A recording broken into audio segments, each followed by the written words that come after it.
We all know what it's like to feel stressed out. I spent one night staying up until morning working on this very speech because I got home too late.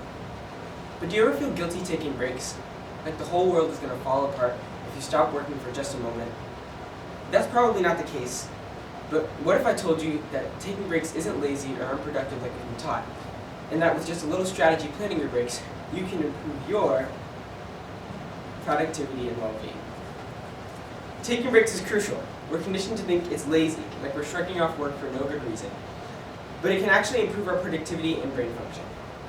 And it's also just nice to have a break from time to time, especially if people start to spiral from stress. Furthermore, it stops us from becoming dangerously overworked, which happens far too often in our society. And we do live in a society, by the way. Hustle culture is the main reason for this. If you don't know, hustle culture is the popular ideology that working long hours and long nights, sacrificing your personal health and personal and physical health, is the best way to success. This idea is pushed by social media influencers and celebrities who share hashtags like no days off or the hustle is real, glorifying an intense amount of work.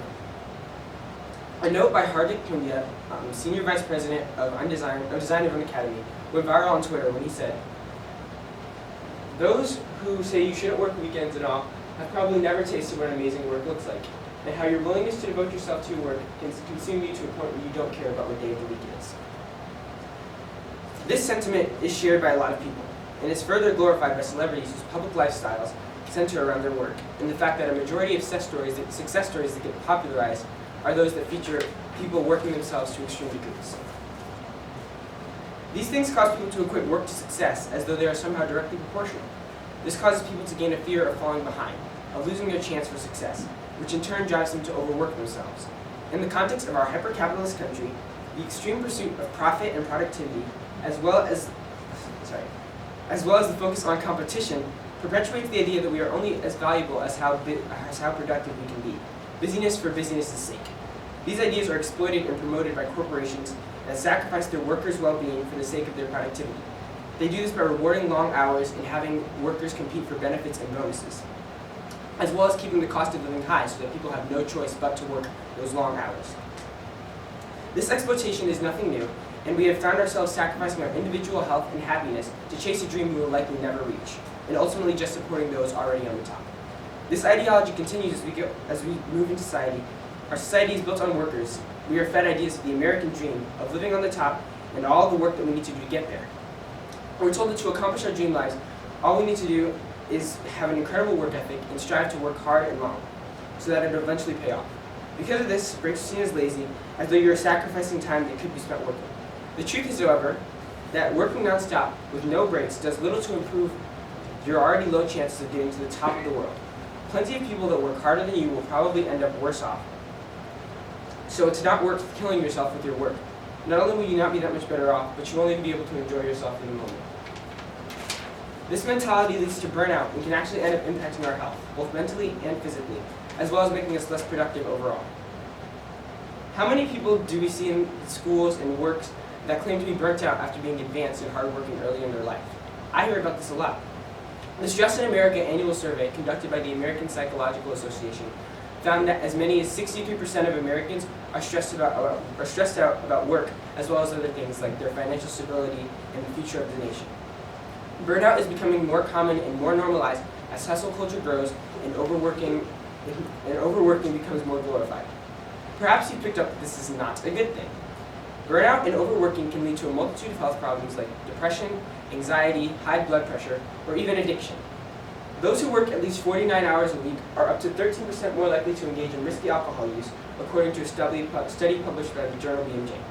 Overworked people are also more likely to gain other bad dietary habits like excessive caffeine or a non-nutritional diet in favor of cheaper and quicker alternatives.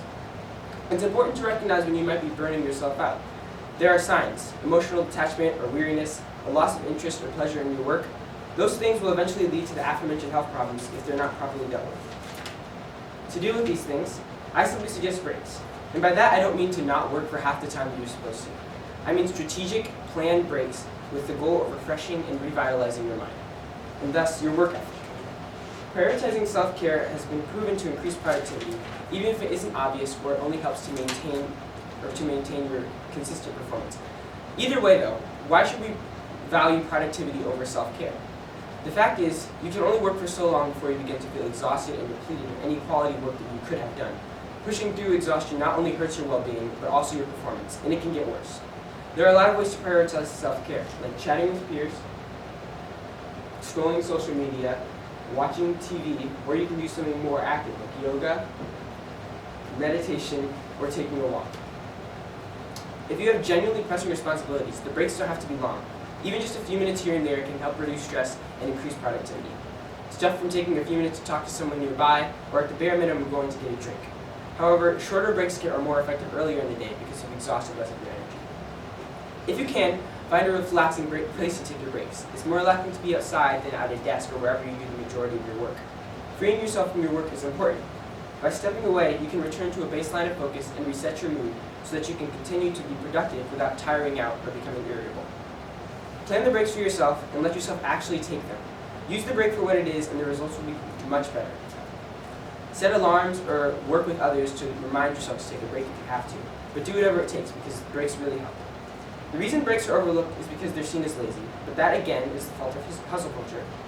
Breaking isn't lazy, it's just smart. Smart to protect yourself from health risks, smart to increase your productivity. For instance, Arianna Huffington, founder of the Huffington Post, was obsessed with her work and constantly proving herself a workaholic.